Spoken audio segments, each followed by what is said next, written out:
Have you ever wondered what hearty breakfasts fueled cowboys, ranchers, and pioneers in the untamed West?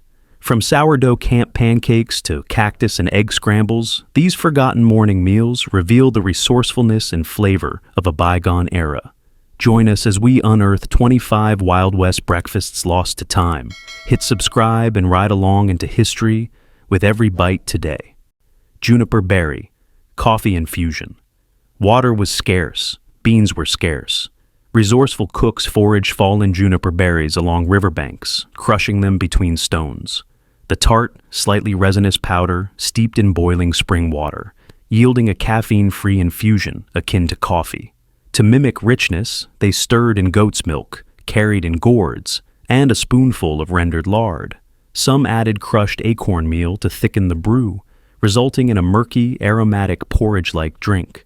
Served in tin cups, this juniper berry concoction awakened cattle herders before dawn rounds. With railroads delivering real coffee and coal for stoves, this inventive beverage and its peculiar flavor disappeared. Gamey duck egg omelet. Marsh hunters gathered large, mottled duck eggs from flooded meadows. In a shallow iron pan, greased with bacon grease, eggs cracked open, revealing golden yolks tinged green. Whisked with a splash of creek water, the mixture bubbled as wild duck fat, skimmed from a recent hunt, melted hot. Forage cattail shoots, sliced thin, were folded into the batter along with minced marsh herbs, young wild fennel fronds and watercress. As the omelet set, soft ribbons of smoked duck breast were layered inside, then folded. Garnished with chipped river salt, it offered a rich, gamey breakfast now lost as wetlands receded. Wild mustard greens and sausage. Homesteaders forage mustard greens peppery enough to enliven bland fare. Collected along creek banks, leaves were washed in cold water drawn from wells. In an iron skillet, freshly ground venison sausage, spiced with juniper and native pepperwort, rendered its fat, browning into fragrant bits. Greens wilted into the rendered mix, their emerald hues contrasting with browned meat. Topped with coarsely chopped cactus pads for crunch, the skillet breakfast was finished with a splash of buttermilk churned each morning. As commercial sausage and canned vegetables replaced home butchering and foraging, this spicy, nutrient-dense meal vanished from desert homesteads. Smoked trout and hominy.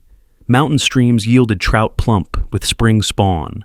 Fishers smoked fillets over alderwood to preserve them. Meanwhile, dried hominy, made from nixtamalized maize, soaked overnight in creek water. Over dawn's embers, hominy simmered until tender, exuding sweet corn essence. Flaked smoked trout was folded in, mingling smoky saltiness with creamy grains. A drizzle of melted bear tallow added luxury. Garnished with hand-foraged wood sorrel for citrus notes, the bowl offered a balanced breakfast, protein, grain, and wild garnish. As railroad canned hominy and hastened food distribution, the art of smoking trout on alderwood faded from cooking lore.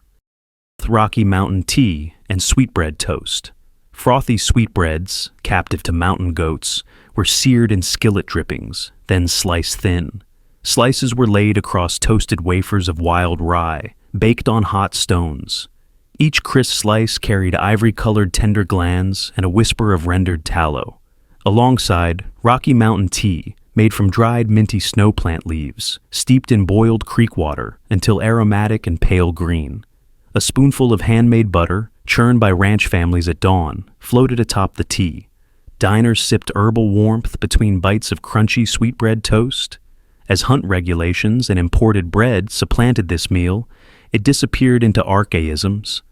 Tumbleweed-infused cornbread. After tumbleweeds died and dried, smokers gathered stalks for unique flavor. Charred remains were ground into a fine ash, added sparingly to cornmeal harvested from local fields. Mixed with water and a pinch of collected salt, the paste baked between flat stones heated by open flames. The cornbread emerged with a pale yellow hue tinged by smoky tumbleweed ash. Paired with soft goat cheese, rubbed with dusted oregano, each crumb offered sweet maize and subtle desert smoke. As commercial baking methods and steel griddles appeared, this ethereal tumbleweed bread, once a curiosity, faded into homesteader whispers. Rabbit stew with chaparral herbs. Hunted jackrabbits were skinned, their lean meat cubed and placed in cast-iron cauldrons. Water drawn from dry washes simmered with rabbit bones until a clear stock formed. Strips of sagebrush and chaparral leaves, carefully rinsed to remove grit, were submerged in the broth, infusing resinous fragrance. Chopped wild carrots and parsnips, foraged near creek beds, added sweetness. After hours of low-fire simmer, rabbit pieces were returned to thicken the stew. Served in hollowed-out bread bowls made from scratch, the meal offered nourishment and subtle herbal notes. With agricultural expansion and meat preservation, such rustic breakfasts receded into folklore. Sourdough camp pancakes. Pioneers carried sourdough starter to craft hearty pancakes over crackling campfires. Flour, water, and wild yeast fermented in a cloth bag, imparting tangy undertones. Once bubbly, the batter merged with fresh eggs from makeshift coops and rendered bacon fat for richness. On a cast-iron griddle, the cook ladled thick rounds, achieving a golden crust that crackled when flipped. Flecks of coarse cornmeal, milled at local grist mills, added rustic texture. Served steaming hot, these flapjacks were drizzled with blackberry compote preserved in animal hide pouches or wildflower honey scraped from cliffside hives, an improvisational breakfast lost to wagons and railroads. Buffalo tongue hash. Frontier cooks salvaged every part of a bison. Tongue became prized for its tender texture and deep flavor. Sliced into medallions, buffalo tongue simmered in seasoned broth until yielding. Chunks were then seared in iron skillets with diced cured pork fat, onions, and diced potatoes carried in burlap sacks. Sprinkled with forage prairie salt and ground pepper, the hash sizzled until edges caramelized. Before serving, chopped wild parsley, harvested near riverbanks, brightened the plate. This robust dish, washed down with strong chicory coffee, fueled hunters on long treks. As buffalo herds vanished and industry rose, this unique breakfast faded from cookbooks and memory. Cactus and egg scramble. Desert settlers turned to prickly pear cactus pads when supplies dwindled. Spines removed by scorching pads over coals. Cooks sliced the flesh into strips, rinsing bitterness away. In a cast-iron skillet, rendered lard from salted pork. Cracklings bubbled, then tender cactus strips tumbled in until lightly browned. Fresh eggs, collected from dust-hatched coops, were whisked with cool spring water, poured over cactus, and gently folded to create a pale yellow scramble flecked with emerald green. Sprinkled with hand-ground adobe salt and a dash of foraged cholla buds, this savory breakfast offered hydration and sustenance. As ranching modernized, cactus eggs disappeared from homestead meals. Mesquite corn mush. Early ranchers ground dried blue and yellow corn kernels between stone mills, resulting in coarse meal. With early dawn fires, they poured cold creek water into small pots, whisking in a handful of mesquite smoked cornmeal. Heated slowly over mesquite coals, the mush thickened, releasing sweet, smoky notes. When soft and creamy, cooks ladled it into wooden bowls and topped it with rendered bear fat, melted until golden. A drizzle of maple sap, brought by trappers returning from eastern woods, added sweetness. This corn mush sustained cattle herders across dusty prairies. But as steel mills replaced stone grinders, this mesquite smoked breakfast receded into oblivion. Prairie onion and bacon skillet. Wild prairie onions, harvested just before flowering, were prized for pungent flavor. Slender bulbs dug near creek beds, their papery skins peeled and sliced lengthwise.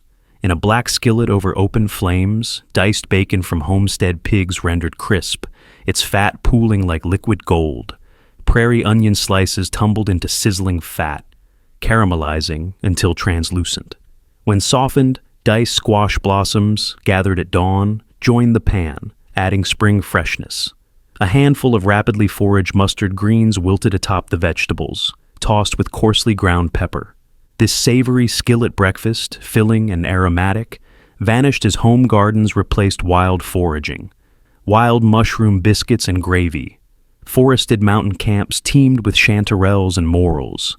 Hunters identified edges by gleaming caps poking through duff. After washing, mushrooms were sautéed in the bacon drippings until fragrant. Biscuits, crafted from white flour and lard, both stowed in the cotton sacks, rose on hearthstones.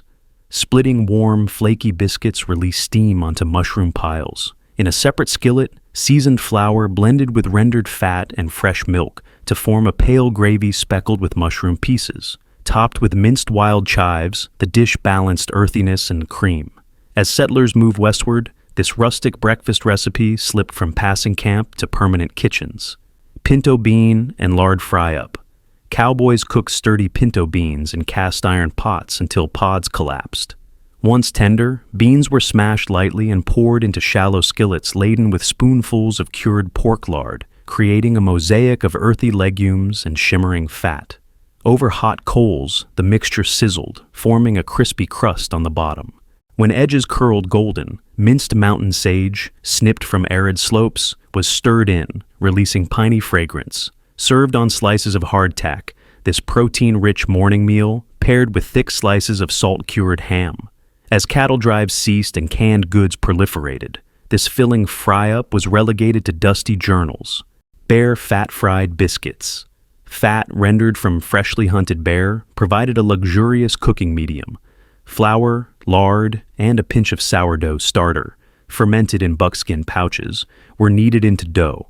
Biscuits were dropped by hand onto hot iron griddles, frying until puffy and glistening with bear fat, their crusts crispy and golden. Steaming biscuits were split, revealing a tender crumb. A smear of preserved juniper berry jam, cooked in iron kettles from forage berries, balanced richness with tartness. Each bite married robust animal fat and fruity brightness. As vegetable oils and flour mills replaced frontier methods, these hearty fried biscuits vanished from tables.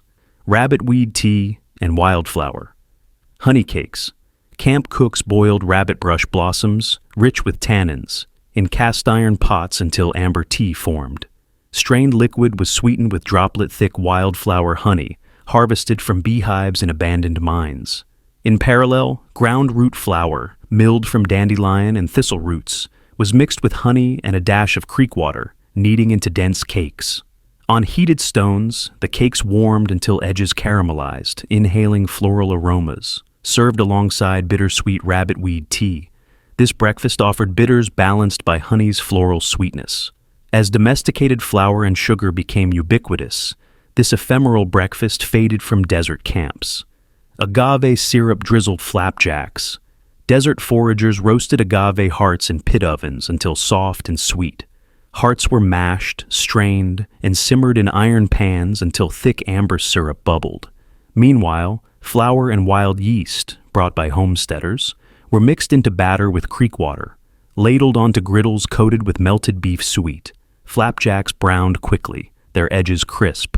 Stacked high, pancakes were drenched with agave syrup, its caramelized sweetness marrying the tender interior. A scattering of toasted mesquite beans, ground into coarse meal, sprinkled over top, added nuttiness and texture. As refined sugar and store-bought syrups arrived, this desert-inspired breakfast was lost. Dried crayfish grits. Swamp dwellers harvested crayfish, boiling and drying them under hot sun. Dried claws and tails were pounded into coarse powder, resembling shellfish bouillon. Coarse cornmeal, soaked overnight in stream water, was cooked over open flames, forming creamy grits. At near simmer, crushed crayfish powder stirred in, infusing the porridge with briny depth. Finely chopped wild garlic and creek-gathered scallions topped the grits, adding pungent sharpness. A drizzle of rendered goose fat, produced by hunters, completed the bowl. As canned grits and freshwater fish supplies grew, this uniquely southern frontier breakfast disappeared into watery memories. Bison brain and egg scramble. Hunters prized bison brains for their delicate texture. Freshly retrieved, brains were rinsed in cold creek water, skewing pale ivory. In a heated skillet, melted bear fat pooled, and brains were gently folded, cooking until just set.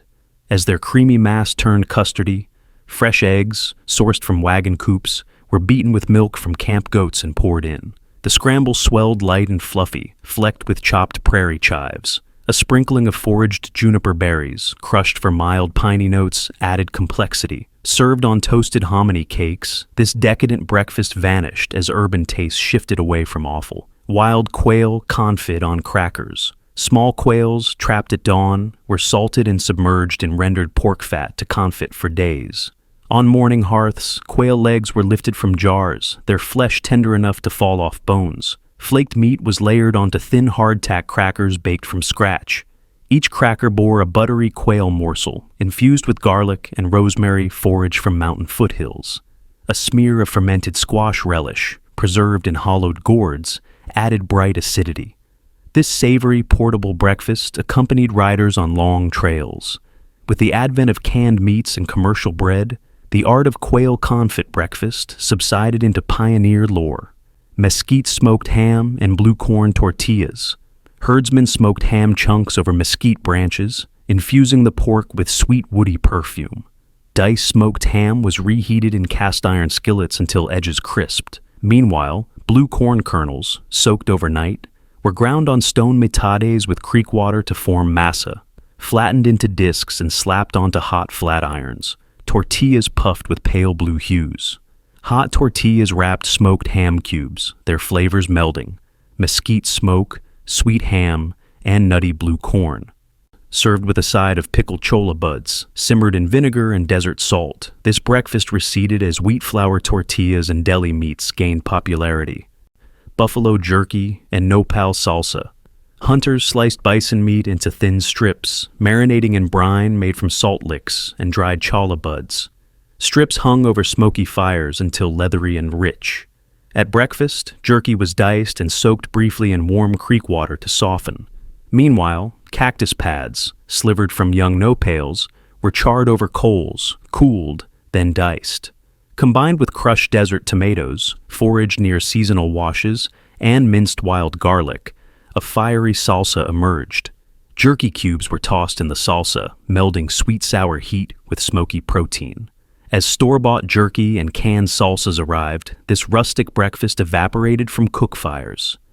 Cattail syrup porridge, March cattail pollen, gathered by shaking flower heads into cloth sacks, yielded a fine golden dust. Mixed with cornmeal and water in cast-iron kettles, the porridge thickened into a grainy, aromatic mass. Cattail syrup, produced by simmering sap from cut stalks, was drizzled atop, lending honeyed sweetness. For textural contrast, crushed prairie hazelnuts, harvested under oak groves, were stirred in, offering crunch. The result? A pale yellow bowl speckled with amber syrup and nutty flecks.